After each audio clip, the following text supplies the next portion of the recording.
Hey everybody, this is Levi from Bayfoils. I forgot my camcorder and mic, so sorry about the audio. But we're here at Christie Field with Peter from efoil. It's May 18th.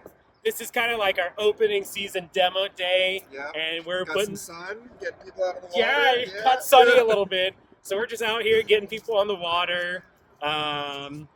If you haven't already figured out your efoil plans for the summer, make them soon, because Memorial Day is just around the corner. Warmer weather coming up. Warmer weather, and so we're going to be doing these demo days. Hopefully monthly. Hopefully monthly. Yeah. So we'll report back in on June. Yep. Do we have a date? Not yet. Not yet. We'll figure it out. Sometime in June, we'll get back out on the water. We'll make sure to post dates in advance, absolutely, so it doesn't blindside people. But yeah, hopefully we're out here. We have some lift efoils. We have some fliteboard efoils.